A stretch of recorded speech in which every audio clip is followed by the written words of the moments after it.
قرآن کریم دنیا کی سب سے پاکیزہ اور مقدس کتاب ہے۔ اس جیسی کوئی کتاب نہ قرآن کریم جیسی کوئی کتاب آئی ہے اور نہ آ سکتی ہے۔ یہ دنیا کی سب سے پاکیزہ اور مقدس کتاب ہے، ایسی کتاب نہیں ہے۔ اس کا پڑھنا بھی ثواب ہے، اس کا دیکھنا بھی ثواب ہے، اس کا چھونا بھی ثواب ہے۔ آ رہی ہے سمجھ میں؟ تو اس کے لیے ہمیں کیا کرنی چاہیے؟ محنت کرنی چاہیے اور اللہ کی طرف لو لگا کر اللہ سے دعا کرنا، یہ ہمارا مشغلہ ہونا چاہیے۔ اور اس میں ایک اہم چیز یہ بھی ہے، جہاں ہم قرآن کریم کو پڑھتے ہیں، قرآن کریم کے ساتھ ساتھ ہمیں نماز کو بھی پڑھنا ہے۔ اگر ہم نماز پڑھ کر اللہ سے دعا کریں گے تو اللہ کیا کر دے گا؟ ہمارے سینوں کو کوشادہ کر دے گا، ہمارے سینوں کو کیا کرے گا؟ کھول دے گا۔ ہمارے سینے کیا کرنے لگیں گے؟ قرآن کریم کو قبول کرنے والے بن جائیں گے۔ ہمارے سینوں کے اندر قرآن کریم کیا ہو جائے گا؟ محفوظ ہو جائے گا۔ پہلے کیا ہے؟ سب سے پہلی چیز نماز، اور کل قیامت کے دن بھی نماز ہی کے بارے میں سب سے پہلے سوال کیا جائے گا۔ جو سب سے پہلے پوچھا جائے گا تو کائے کے بارے میں پوچھا جائے گا؟ نماز کے بارے میں۔ اور نماز اگر اچھی ہوگی تو انسان کی دنیاوی زندگی بھی اچھی ہوگی، نماز اگر خراب ہوئی تو دنیا کی زندگی بیکار ہے۔ اب اپنے ماں باپ کا خیال رکھنا کس کی ذمہ داری ہے؟ تمہاری۔ جو ماں باپ تمہارے لیے کما کر لاتا، تمہارے اوپر پیسہ لگاتا، تو کیا کرنا چاہیے تمہیں پڑھنا چاہیے، یاد کرنا چاہیے ان کی محنت کو، ان کی مزدوری کو۔ کیا کرنا چاہیے؟ تمہیں قبول کرنا چاہیے اور ان کی محنت کو سمجھنا چاہیے کہ ہمارا باپ کتنی سردی میں گھر سے باہر جاتا اور ہمارے لیے کیا کرتا؟ پیسے کما کر لاتا ہے، اس وجہ سے تاکہ ہمارے بچے کیا ہو جائیں؟ کامیاب ہو جائیں۔ بہت سے لوگ ہیں کہ بوڑھے بوڑھے آدمی جن کے گھر کھانے کے لیے کچھ نہیں ہے، صبح کا کھانا کھا لیا، شام کے لیے کچھ نہیں، وہ صبح ہی کیا کرتا؟ باہر بازار میں جاتا، بازار میں جا کر کہتا کوئی مجھے مزدوری پر لے جاؤ۔ لیکن لوگ اس کے بڑھاپے کو دیکھ کر، اس کی کمزوری کو دیکھ کر سوچتے ہیں کہ یہ بوڑھا آدمی کیسے کام کرے گا، یہ تو مزدوری کے لائق نہیں ہے، تو وہ اس کو چھوڑ کر چلے جاتے ہیں۔ اور بچے گھر کیا آس لگاتے ہیں کہ آج ہمارے والد صاحب کام پر گئے ہیں، وہ ہمارے لیے پیسہ لے کر آئیں گے تاکہ ہم شام کا کھانا کھا سکیں گے۔ ایسے لوگ اپنے بچوں کے لیے کیا کرتے ہیں؟ قربانی پیش کرتے ہیں۔ اور ہمارے بچوں کا حالات کیا ہے؟ انہیں پتہ ہی نہیں ہے کہ ہمارا باپ کہاں سے پیسے لے کر آتا، ہمیں کس طرح پڑھاتا، اپنی پیٹ کو کاٹ کر، اپنی زندگی کو زندگی نہ سمجھ کر کے، اپنے عیش و آرام کو چھوڑ کر بچوں کی خاطر ہر چیز کو وہ کرتا۔ وجہ کیا؟ کہ میرا بیٹا، میری بچی کیا ہو جائے؟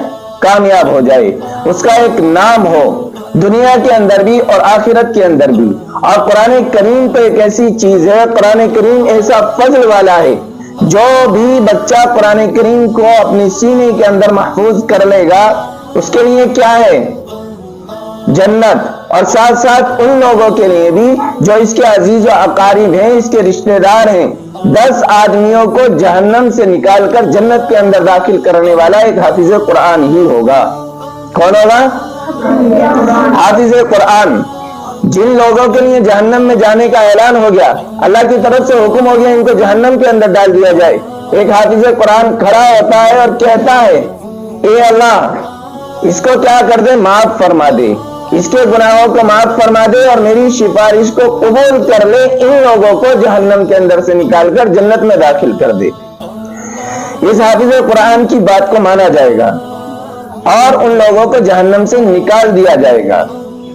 اسی طرح اب ہمارے اندر تہذیب اور ادب بھی ہونا چاہیے۔ کیا ہونا چاہیے؟ تہذیب اور ادب بھی ہو۔ قرآن کریم کا ہماری زندگی میں ادب ہونا چاہیے۔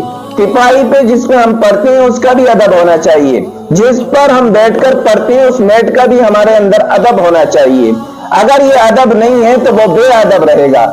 با ادب با نصیب، بے ادب بد نصیب۔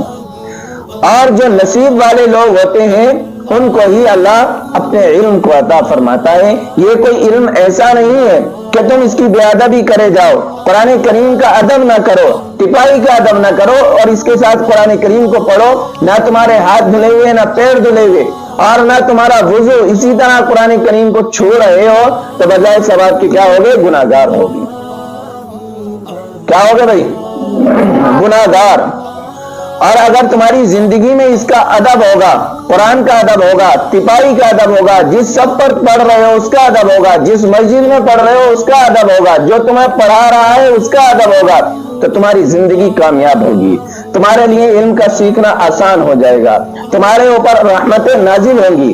और अल्लाह ताला ने तुम्हें इतना मुकद्दस बनाया, इतना मुकद्दस बनाया कि दुनिया के अंदर कोई भी मखलूक इतनी मुकद्दस नहीं है।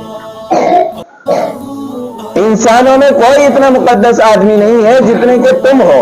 अल्लाह की नूरानी मखलूक जिनको फरिश्ते कहा जाता, जब तुम जमीन पर चलते हो तो वो अपने पैरों को बिछा देते हैं और तुम्हारे पैरों को अपने पैरों पर रखते हैं।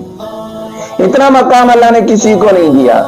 किसे दिया है? कुरान करीम को सीखने वाले को, पारा पढ़ने वाले को, कायदा पढ़ने वाले को अल्लाह ने ऐसा मकाम दिया दुनिया ही के अंदर कि जब वो जमीन पर पैर रखता है तो उससे पहले फरिश्ता उसके पैरों के नीचे अपने पर को बिछा देता है।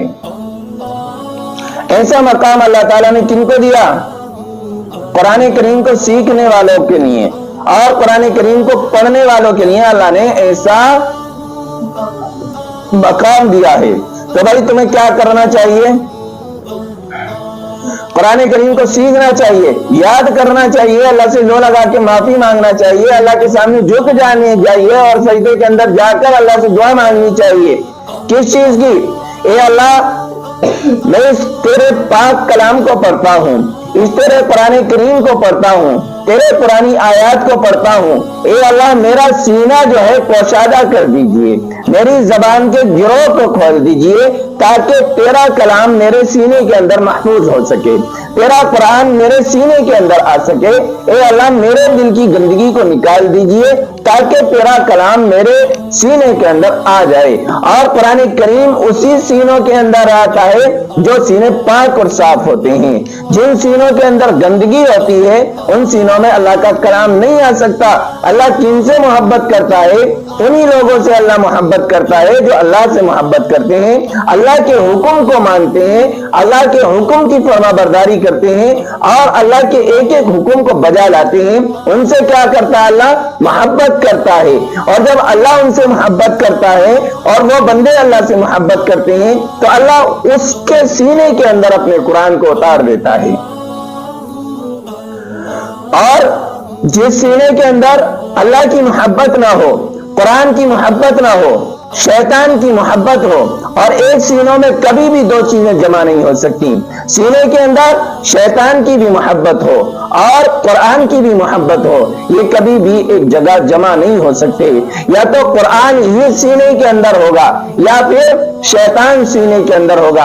आज हम देखते हैं हमारे तुम सारे है नहीं, ऐसे ही हो ना, कहीं शादी होती है तो क्या करते हो? ढोल डीजों में सबसे पहले आ गए होते हो।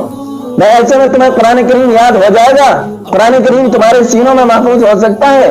अल्लाह का पाक कलाम जिसको अल्लाह ने किसी के ऊपर नाजिल नहीं किया, सबसे मुअज़्ज़ज़ और मुक़द्दस नबी, जो अल्लाह ने कभी भी नबी के नाम लेकर नहीं पुकारा, बल्कि कभी कहता यासीन, कभी ताहा कहता, कभी नजीर कहता, कभी बशीर कहता, कभी भी मोहम्मद ना कहा। कभी भी अल्लाह ने मोहम्मद नहीं कहा। अपने महबूब से मोहब्बत की उस सीने के अंदर इस कुरान करीम को नाज़िल फरमा दिया और उस सीने के अंदर इस कुरान करीम को महफूज फरमा दिया। इतना अदब अल्लाह ताला ने अपने नबी का किया कि जब मेराज पर अल्लाह ताला ने अपने महबूब को बुलाया, जिब्राइल को भेजा, तो जिब्राइल अलैहिस्सलातु वस्सलाम देखते हैं कि अल्लाह के महबूब आराम फरमा रहे हैं, सो रहे हैं। अब जिब्राइल अलैहिस्सलातु वस्सलाम को हुक्म क्या मिला था? दुनिया के अंदर जा, जल्दी जा और जल्दी मेरे महबूब को मेरे पास लेकर आ। देखा तो नबी सो रहे हैं। ऐसी सूरत में कहा अल्लाह क्या करूं? नबी को पैर दबाकर जगा दूं? कहा कि नहीं, कोई नया तरीका इख्तियार कर मेरे नबी को जगाने का। ये तो बहुत पुराना तरीका है, लोग इसी तरह जगाते हैं, मेरे नबी को किसी और तरीके से जगा। जिब्राइल अलैहिस्सलातु वस्सलाम ने नबी के कदमों को चूम लिया और 70,000 फरिश्तों ने भी नबी के कदमों को चूमा। ऐसा मुबारक नबी अल्लाह ने हमें दिया, ऐसा मुकद्दस नबी, ऐसी मुकद्दस किताब किसी और उम्मत को नहीं दी गई। तमाम आलमों का नबी, तमाम आलमों के लिए रहमतुल लिल आलमीन बनकर अल्लाह ताला ने हमें हमारे नबी को भेजा।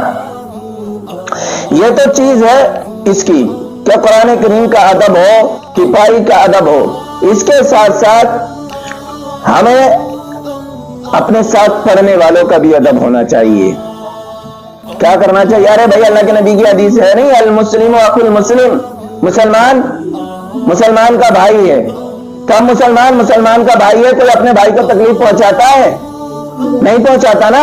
तो इसी तरह ये सब यहां बैठे हुए सारे के सारे क्या हो? तुम मुसलमान हो, और मुसलमान होने के नाते तुम एक दूसरे के भाई हो, तो अपने भाई का ख्याल रखो जैसे कि अपने माजात भाई का ख्याल रखते हो। अगर तुम इस तरह जिंदगी गुजारोगे, इस तरह पढ़ोगे, तो तुम्हारी जिंदगी क्या हो जाएगी? कामयाब हो जाएगी। तुम्हारे लिए इल्म का सीखना आसान हो जाएगा, तुम्हें दुश्वारियां ना होंगी। और अगर तुम इसका अदब ना करोगे, इसके लिए दुआ ना करोगे, तो फिर क्या होगी? तुम्हारी जिंदगी बर्बाद होगी। तुम इसी तरह आओगे और जाओगे। करोगे नहीं इस तरह?